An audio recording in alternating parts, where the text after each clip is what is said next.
Ayan guys, welcome back po muli dito po sa ating pong mountain channel na Himaya and Shine. Ayan, ang ating panonoorin ngayon guys sa ito pong laban ni Alex Eala versus sa Clara Tauson mga kababayan. Ito po ay nasa US Open mga kababayan. Oo. At kaya po natin gustong panoorin ito ngayon dahil dito nga po sa darating na tournament na sasalihan ni Alex Eala doon po sa Muhadala DC Open sa Washington po yon ay itong si Clara Tauson ay isa po na maging first opponent, no? Posibleng maging first opponent ni Alex Eala sa July 27 sa pag-uumpisa ng tournament na yon mga kababayan. Kaya nais po natin na balikan yung kanila pong naunang laban po mga kababayan, kung ano po ang nangyari dito para mayroon naman po tayong basihan sa atin pong panonoorin sa darating po na July 27. Oo. Kasi mahirap po kasing manood na wala man lang po tayong idea. Kung sakali nga na sila po ay muli pong magkaharap.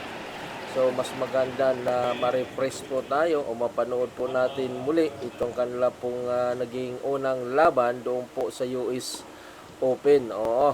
Para makapagbigay po tayo ng reaksyon o opinion kung ito nga bang si Alex Eala ay kayang-kaya niya pong talunin muli itong si Clara Tauson, kasi dito nga po sa kanila pong unang laban ay tinalo po ito ni Alex Eala at talagang kinatay po ni Alex Eala itong si Clara Tauson. Pero umabot po sila mga kababayan sa third set, at doon nga po sa third set na yon ay yun po yung pinaka-exciting, yun po yung napaka super intense na laban, kasi naghabol lamang po si Alex Eala sa third set mga kababayan.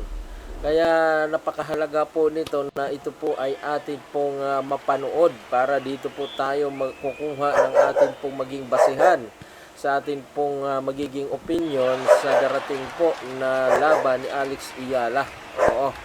So panoorin na po natin guys ang video, at ito na po yan.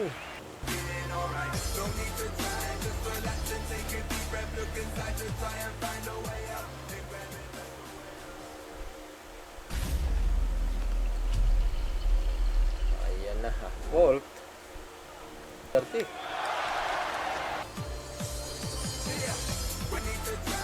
Ayan na. Ha?